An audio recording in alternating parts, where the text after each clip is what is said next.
Pada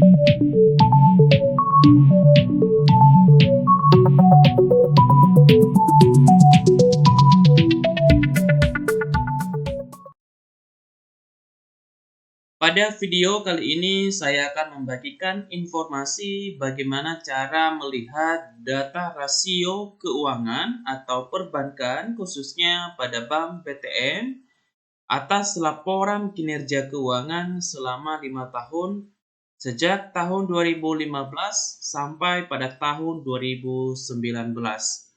Semoga informasi ini nanti dapat bermanfaat buat teman-teman yang sedang membutuhkan data atau rasio keuangan perbankan pada Bank BTN.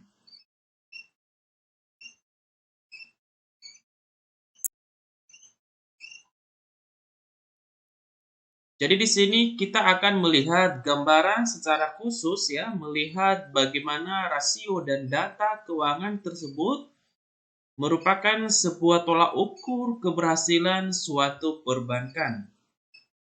Dan di sini kita akan melihat daripada laporan-laporan keuangan perbankan itu sendiri.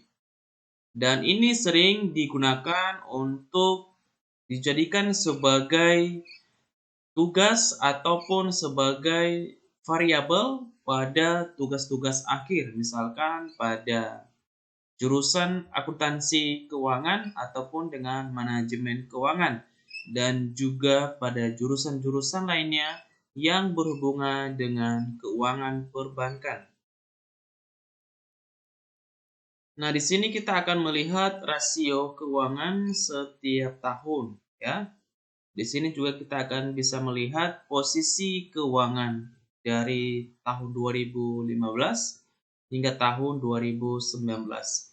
Kita bisa melihat aset atau kas yang dimiliki oleh bank perbankan BTN khususnya, dan juga kita melihat liabilitas, dan kita juga bisa melihat daripada nilai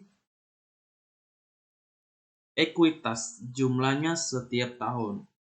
Nah, di sini melihat keberhasilan atau tolak ukur daripada rasio keuangan yaitu dapat dilihat daripada nilai KAR, yaitu pada tahun 2015 itu sebesar 16,97%. Artinya, teman-teman, jika seandainya kita membandingkan rasio kecukupan modal setiap tahun, maka ada peningkatan. Misalkan pada tahun 2016 itu sebesar 20,34%. Nah, kalau kita bandingkan dengan yang tahun-tahun lainnya, yang paling terendah adalah pada tahun 2015. Kemudian adalah kita melihat daripada non-performing loan atau NPL, ini yang sering disebut dengan kredit macet. Ya, setiap bank juga menghadapi hal yang serupa tentang kredit macet ini, yaitu pada tahun 2015 itu sebesar 3,42, dan kalau kita bandingkan pada tahun 2019 itu yang paling tinggi jika kita bandingkan pada tahun-tahun lainnya.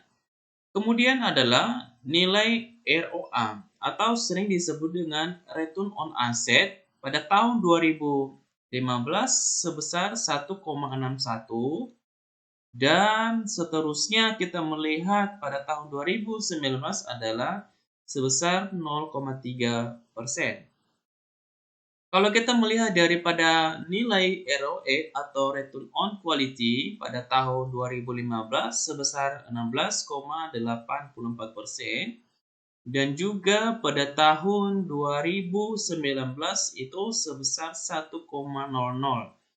Nah, jika kita bandingkan di antara tahun ini selama 5 tahun berturut-turut, maka yang paling terendah adalah pada tahun 2019.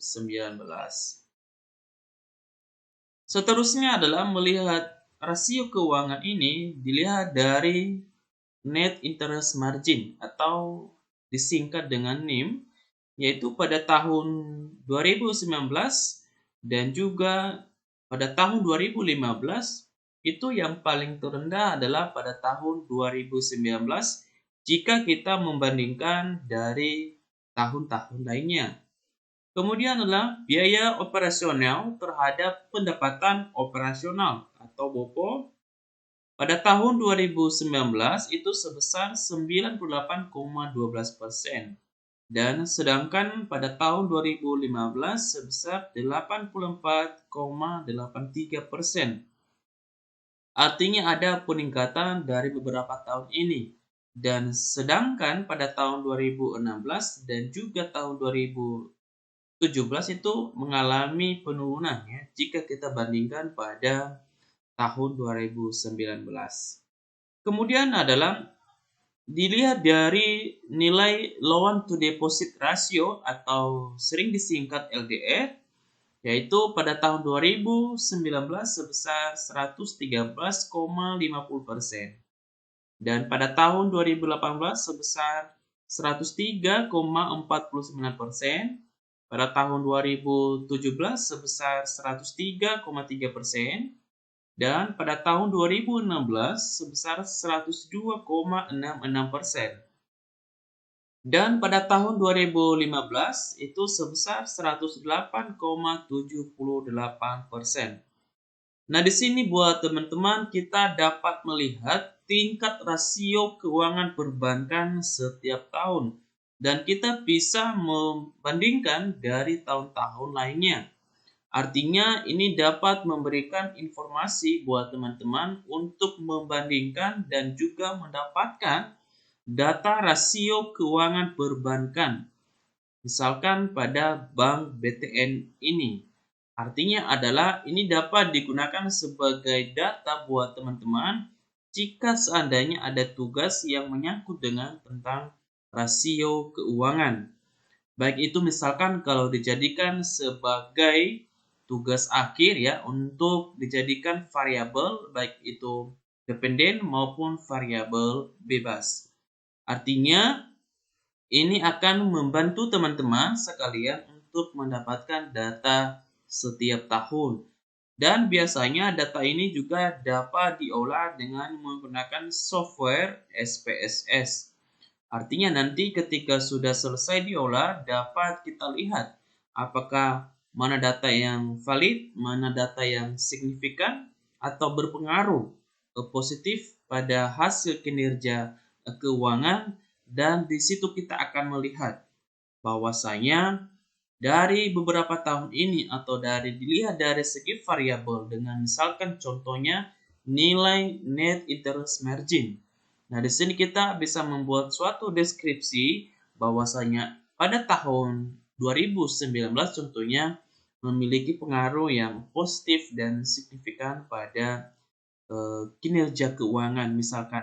Ini hanya berupa contoh dan gambaran secara khusus yang saya sampaikan kepada teman-teman sekalian yang sedang membutuhkan atau yang sedang mau mengumpulkan data rasio keuangan. Rasio keuangan ini atau laporan keuangan perbankan BTN ini dapat kita dapatkan dari websitenya dan juga dapat kita mencarinya di Bursa Efek Indonesia.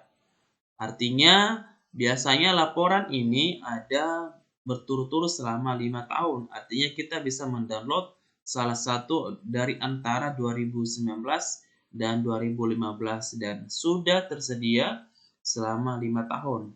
Jadi teman-teman dapat mempermudah ya untuk mengumpulkan data yang dibutuhkan untuk menyelesaikan tugas ataupun tugas akhir.